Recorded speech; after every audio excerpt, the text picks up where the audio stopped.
Hello student, स्वागत है आपका फिजिक्स विथ इलेक्ट्रॉनिक्स पाठशाला में।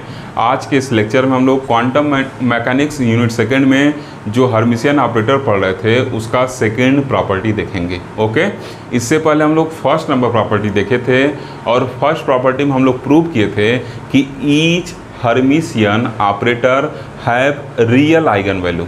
ठीक, कि हर एक हर्मिशियन ऑपरेटर क्या रखता है, रियल आइगन वैल्यू रखता है। ठीक, अगर आप फर्स्ट प्रॉपर्टी वाला लेक्चर नहीं देखे हैं तो आपको जो आज का लेक्चर है वो समझने में थोड़ा सा दिक्कत होगा, क्योंकि जो फर्स्ट प्रॉपर्टी वाला लेक्चर है वो आज के लेक्चर में यूज होगा। ठीक, मतलब उसके रिजल्ट को हम लोग क्या करेंगे, आज के इस लेक्चर को पढ़ने में यूज करेंगे। ठीक, मतलब आज की प्रॉपर्टी को प्रूव करने में यूज करेंगे। ओके, तो इस वजह से आप पहले फर्स्ट लेक्चर देखिए प्रॉपर्टी वाला, और प्रॉपर्टी के लेक्चर देखने के पहले आप हर्मिशियन ऑपरेटर क्या होता है उसको भी अच्छे से समझ लीजिए, क्योंकि उसके कंडीशन को भी हम लोग इसमें यूज करेंगे। ओके, तो अब देखिए आज प्रूव क्या करना है। आज जो हम लोग को प्रूव करना है, पहले ऐसे समझिए कि दो वेव फंक्शन है। ठीक, मान ले रहे हैं psi and phi are two different wave function. Clear इतना चीज़, अगर उन पे हर्मिशियन ऑपरेटर लगा रहे हैं तो क्या हो रहा है, डिफरेंट आइगन वैल्यू मिल रहा है। मान ले रहे हैं साई के करस्पॉन्डिंग A1 आइगन वैल्यू मिल रहा है और फाई के करस्पॉन्डिंग A2 आइगन वैल्यू मिल रहा है, और A1 A2 क्या है, दो डिफरेंट आइगन वैल्यू हैं। ठीक, तो इस कंडीशन में क्या होगा, जो फाई और साई होगा वो क्या होगा, ऑर्थोगोनल होगा। यही प्रूव करना है। ठीक, तो इस चीज़ को समझिए, क्या लिखा हुआ है, two eigen function of Hermitian operators, मतलब हर्मिशियन ऑपरेटर के दो eigen function belonging to different eigen value, और वो क्या करते हो, डिफरेंट आइगन वैल्यू रखते हो, तो क्या होंगे, ऑर्थोगोनल होंगे। तो इसको मैं थोड़ा सा हिंट देता हूँ कि हम लोग को आगे क्या करना है। मान ले रहे हैं फाई और साई और फाई क्या है, दो डिफरेंट वेव फंक्शन है। क्लियर, और ए क्या है आपका, एक हर्मिशियन ऑपरेटर है। ठीक, साथ ही साथ ये भी मान ले रहे हैं कि A1 और A2 क्या है, दो डिफरेंट आइगन वैल्यू है। जो A1 है साई के करस्पॉन्डिंग है, A2 किसके करस्पॉन्डिंग है, फाई के करस्पॉन्डिंग है। इतना चीज़ क्लियर। तो अब इस थ्योरम के अकॉर्डिंग क्या होना चाहिए, अगर मान लीजिए ये ऐसे है। ठीक, तो इसको पहले देखिए आइगन इक्वेशन से हम लोग कैसे लिख सकते हैं इसको, जब A क्या होगा, साई पर ऑपरेट होगा तो A1 साई मिलेगा, और दूसरा फिर A जब फाई पे ऑपरेट होगा तो क्या होगा, A2 फाई मिलेगा। क्लियर, और साथ साथ A को हर्मिशियन ऑपरेटर माने हैं तो क्या होगा, एक कंडीशन होगा, जो कंडीशन क्या होगा, माइनस इनफाइनाइट से इनफाइनाइट, और इसके बाद जो कंडीशन होगा क्या होगा, यहाँ क्या कंडीशन होगा, यहाँ जो कंडीशन होगा क्या लिखेंगे, A कैप। ठीक, और इसके साथ क्या आएगा, psi star phi D we is equal to minus infinite से infinite psi star A cap phi D we. ये कंडीशन हम लोग को मिलेगा। ठीक, ये हम लोग इसके डेफिनेशन में देखे थे, किसके, हर्मिशियन ऑपरेटर के। ओके, तो इन सब कंडीशन और फर्स्ट प्रॉपर्टी को यूज करके हमको प्रूव करना है कि माइनस इनफाइनाइट से इनफाइनाइट इंटीग्रेशन लगाएंगे, माइनस इनफाइनाइट से infinite psi star phi D v जो होगा किसके बराबर होगा, 0 के बराबर होगा। This is the condition of orthogonality where d we is the small volume element whose value is equal to d x d y d z. ठीक, ये चीज़ हम लोग को प्रूव करना है। क्या क्या हम लोग के पास की पॉइंट है, एक सेट ऑफ इक्वेशन ये है, एक कंडीशन ये है, और एक फर्स्ट प्रॉपर्टी यूज करके हमको प्रूव करना है कि psi star phi D v जिसका इंटीग्रेशन माइनस इनफाइनाइट से इनफाइनाइट कर रहे हैं वो किसके बराबर होगा, 0 के बराबर होगा। ओके, तो चलिए देखते हैं कि एग्ज़ाम में हम लोग को क्या प्रूव करके आना है। ओके, मतलब कैसे प्रूव करके आना है, तो चलिए उस चीज़ को देखा जाए।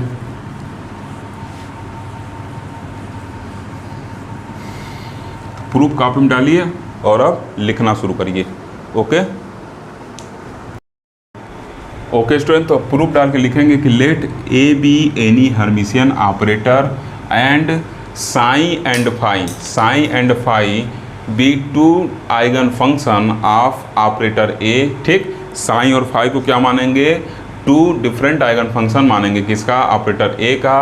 और फिर लिखेंगे कि if A1 and A2 are distinct eigen value of operator A corresponding to eigen function psi and phi respectively. ठीक, इतना आप नोट करिए। फिर क्या मानेंगे कि A1 और A2 जो क्या हैं, दो डिस्टिंक्ट आइगन वैल्यू हैं ऑपरेटर ए के corresponding to eigen function psi और फाई के। ठीक, साइन और फाई के करस्पॉन्डिंग जो आइगन वैल्यू मिल रहा है ऑपरेटर ए को लगाने पर क्या है, A1 और A2 है। ठीक, इतना चीज़ क्लियर। तब फिर आगे क्या लिखेंगे, लिखेंगे then eigen value of equation are. ठीक, तो आइगन वैल्यू इक्वेशन जो होंगे इनके करस्पॉन्डिंग क्या होंगे, इसको हम लोग पीछे पढ़े थे। ठीक, तो क्या हो जाएगा, ऑपरेटर ए क्या होगा, पहले किस पे ऑपरेट होगा, साइन पे ऑपरेट होगा, तो क्या मिलेगा, A1 साइन मिलेगा। फिर क्या होगा, जो ऑपरेटर ए है आपका किस पे ऑपरेट होगा, फाई पे ऑपरेट होगा, तो यहाँ से आपको क्या मिलेगा, A2 फाई मिलेगा। ठीक, इस तरीके से हमको दो इक्वेशन मिल जाएंगे। ये हम लोग कहाँ पढ़े थे, जो पीछे टॉपिक पढ़े हैं आइगन वैल्यू आइगन फंक्शन, उसमें आइगन वैल्यू इक्वेशन पढ़े थे। उस इक्वेशन से हम लिख सकते हैं कि जब ऑपरेटर ए साइन पर ऑपरेट होगा तो A1 साइन देगा, और जब ऑपरेटर ए आपका हर्मिशियन ऑपरेटर है, ठीक, तो जब ये इस पर ऑपरेट होगा तो क्या होगा, A2 साइन देगा। ठीक, अब लिखेंगे इसके आगे, लिखेंगे जो इसके आगे लिखना है उसको मैं मिटा के ऊपर लिखता हूँ यहाँ पे।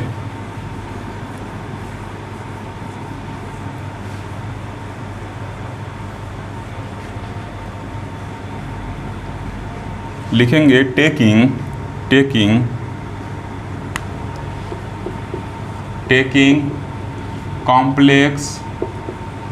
Complex conjugate of equation 1 and 2 comma we have. अब क्या करेंगे, कॉम्प्लेक्स कंजुगेट लेंगे इक्वेशन और 1 और 2 का, तो क्या मिलेगा हमको, तो क्या होगा, A psi is equal to A1 psi है, इधर भी कॉम्प्लेक्स कंजुगेट लेंगे और इधर भी क्या लेंगे, कॉम्प्लेक्स कंजुगेट लेंगे, तो ये क्या बताएगा, ये किसके बराबर आ जाएगा, ऑपरेटर ए के पावर स्टार साइन के पावर स्टार, और इधर क्या हो जाएगा, A1 स्टार और साइन की पावर क्या होगा, star.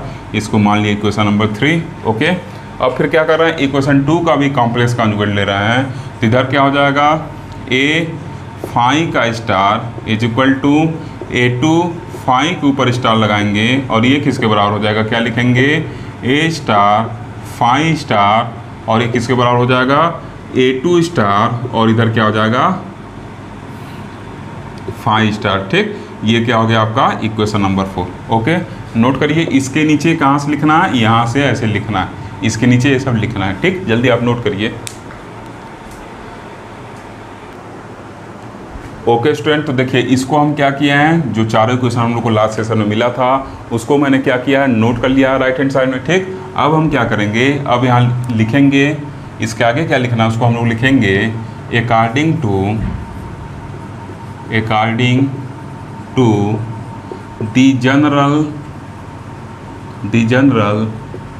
Condition of Hermitian, according to the general condition of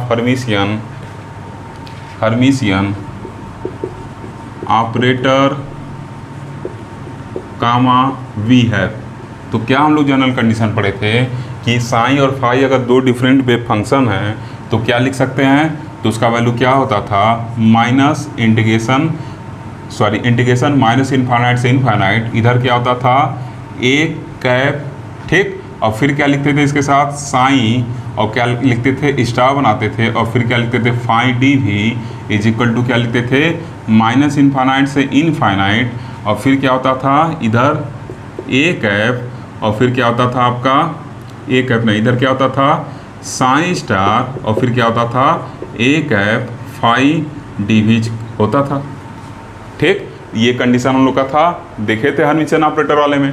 तो अगर हम इसको कॉम्प्लेक्स कॉन्जुगेट इसका अंदर लगा दे तो क्या इसको ऐसे लिख सकते हैं, माइनस इनफाइनाइट से इनफाइनाइट, अगर ये ब्रैकेट ओपन करें तो क्या हो जाएगा, ए ऑपरेटर ए का कॉम्प्लेक्स कॉन्जुगेट साइन का कॉम्प्लेक्स कॉन्जुगेट, और क्या हो जाएगा फाई डी वी, और इधर क्या हो जाएगा माइनस इनफाइनाइट से infinite psi star operator A operated on function phi D we. ये कंडीशन हो जाएगा, ये आप लोग देखे थे। ठीक, तो अब देखिए इसमें क्या करेंगे, इसको इक्वेशन नंबर 5 मान ले रहे हैं। अब देखिए क्या क्या हम लोग यहाँ पे यूज करेंगे, तो ऑपरेटर ए का जो कॉम्प्लेक्स कॉन्जुगेट है और जो साइन का कॉम्प्लेक्स कॉन्जुगेट है, तो देखिए यहाँ पे है इक्वेशन 3 हम लोग यूज करेंगे लेफ्ट हैंड साइड में इक्वेशन 5 के, और ऑपरेटर ए और फाई है इक्वेशन 2 को यूज करेंगे किस में, राइट हैंड साइड में किसके, इक्वेशन नंबर 5 के। तो क्या लिखेंगे यहाँ पे, लिखेंगे, अब आपको समझ में आ रहा होगा कि हम लोग ने कॉम्प्लेक्स कॉन्जुगेट लिया है, ठीक, ताकि आप उस वैल्यू को क्या करें, यूज कर सकें। ओके, तो अब क्या हो जाएगा,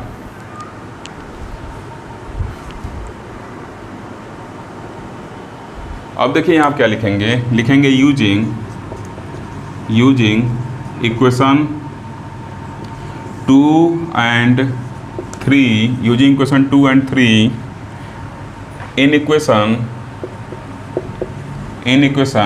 5, वी हैव। अब क्या करेंगे, 2 और 3 इक्वेशन को 5 नंबर इक्वेशन में यूज करेंगे, तब यहाँ से क्या मिलेगा, जब यूज करेंगे, देखिए इसके जगह हम क्या यूज करेंगे, ए कैप का कॉम्प्लेक्स कॉन्जुगेट और साई का कॉम्प्लेक्स कॉन्जुगेट किसके बराबर हो जाएगा, ये वैल्यू देगा। साथ ही साथ इधर जो है ए कैप फाई, ये क्या वैल्यू देगा, A25 वैल्यू देगा, ठीक। तो बस उसी को ला के क्या करेंगे, यहाँ पे सब्स्टिट्यूट कर देंगे। ओके, तो यहाँ से देखिए क्या होगा, माइनस इनफाइनाइट से इनफाइनाइट, इधर क्या हो जाएगा, ए स्टार का, सॉरी, ऑपरेटर ए का जो स्टार है और साइन स्टार है, स्टार लगाने वाला कॉम्प्लेक्स कॉन्जुगेट, वो किसके बराबर है, A1 स्टार और साइन स्टार के बराबर है। तो यहाँ क्या लिखेंगे, A1 स्टार साइन स्टार, ठीक, उसके बराबर है। और फिर इधर देखिए क्या होगा आपका, यहाँ फाई बचा हुआ है, तो फाई डी भी लिख देंगे, ठीक। ये वैल्यू हम लोग कहाँ से हटाए हैं, इक्वेशन नंबर 3 की हेल्प से हटाए हैं, और इसके जगह क्या यूज कर दिए हैं, A1 स्टार साइन स्टार, और ये क्या था, फाई डी भी, ठीक। और इधर देखिए फिर क्या हो जाएगा, राइट हैंड साइड में अब साइन स्टार को एज इट इज हम लिख देंगे, ठीक, जैसे वो था वैसे साइन स्टार को एज इट इज मैंने लिख दिया। अब इधर ए कैप फाई का वैल्यू क्या है, ए कैप फाई का वैल्यू क्या है, A25 है, तो क्या लिख देंगे, A25। क्लियर है, तो इस तरीके से। और यहाँ पे क्या रहेगा, डी भी आपका बचा है, डी भी को मैंने लिख दिया। क्लियर, तो ये क्या है, इक्वेशन नंबर 6 है। अब देखिए हम लोग प्रॉपर्टी फर्स्ट को यूज करेंगे, लिखेंगे, यहाँ लिखेंगे since each Hermitian operator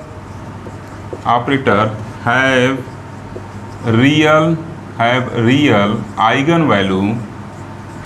eigen value therefore, चूँकि हर एक Hermitian operator real eigen value रखता है, ये हम लोग फर्स्ट नंबर प्रॉपर्टी में देखे थे। देयरफॉर वी कैन राइट, इसलिए हम लिख सकते हैं, क्या लिख सकते हैं, A1 star is equal to A1 लिख सकते हैं, ठीक। आप देखिएगा ये हम लोग प्रूव किए थे किसमें, फर्स्ट नंबर प्रॉपर्टी में, कि A1 स्टार को हम क्या लिख सकते हैं, A1 के बराबर लिख सकते हैं, ठीक। अगर आप फर्स्ट प्रॉपर्टी देखेंगे तो यहाँ आपको कोई डाउट नहीं होगा। अगर नहीं देखे हैं तो आप पहले फर्स्ट प्रॉपर्टी देखिए, उसमें पूरा इसका प्रूफ है, उसके बाद तब इसको देखिए, तभी आपको ये समझ में आने वाला है। ओके, तो इसको मान लेना है हम लोग क्या, इक्वेशन नंबर 7। ओके, अब क्या करेंगे, इक्वेशन नंबर 7 को इक्वेशन नंबर 6 में यूज करेंगे। तो चलिए इस पर अप्रोच करते हैं।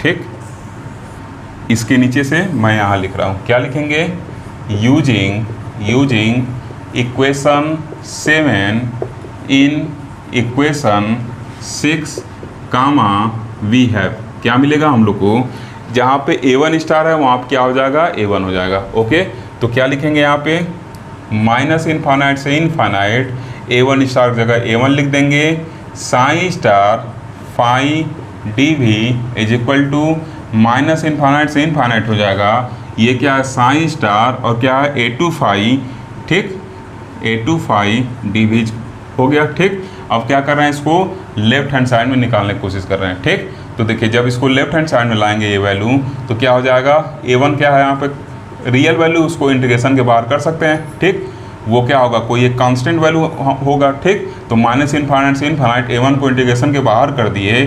अब क्या बचा, साइन स्टार फाई डी भी, और इधर क्या बचेगा आपका, माइनस साइन के साथ इधर आ जाएगा, माइनस इनफाइनाइट से इनफाइनाइट A2 को भी क्या कर देना है, इंटीग्रेशन के बाहर कर देना है, क्योंकि A2 क्या आपका एक रियल वैल्यू है।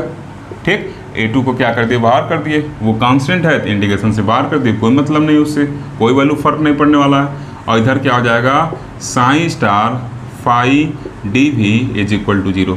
ठीक, तो अगर हम क्या करें, ये पूरा वैल्यू जो इंटीग्रेशन वैल्यू है उसको कॉमन लेने, तो क्या बचेगा, A1 माइनस A2 और इसके साथ क्या हो जाएगा, माइनस इन्फाइनाइट से plus infinite psi star phi D भी is equal to 0। Okay, note करिए।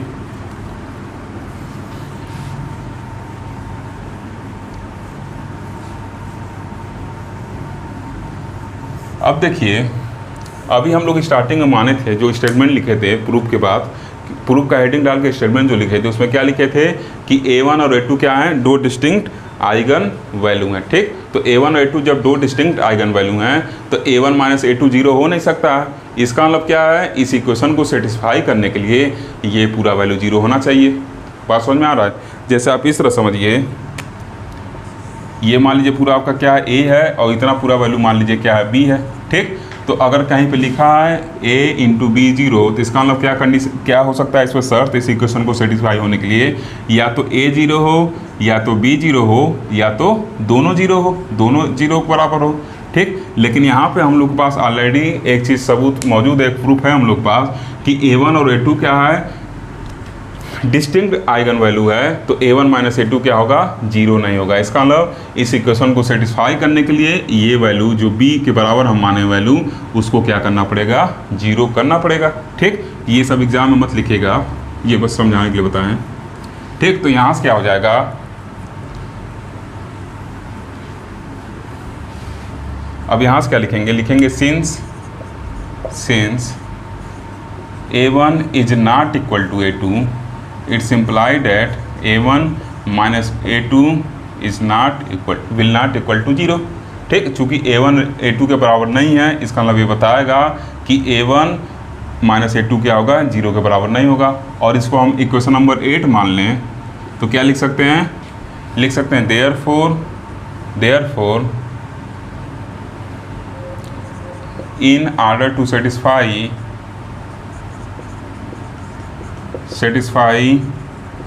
equation 8 we have इक्वेशन 8 को सेटिस्फाई करने के लिए हम लोग पास क्या बचेगा, माइनस इनफाइनाइट से इनफाइनाइट, और इधर क्या हो जाएगा आपका साइन स्टार, ये क्या हो जाएगा साइन स्टार फाई डी भी इज इक्वल टू 0। और यही आपको स्टार्टिंग बताए हैं कि क्या होता है, कंडीशन ऑफ ऑर्थोगोनलिटी होता है। ठीक, यही क्या होता है, ऑर्थोगोनलिटी कंडीशन होता है। ओके, तो जल्दी आप नोट करिए।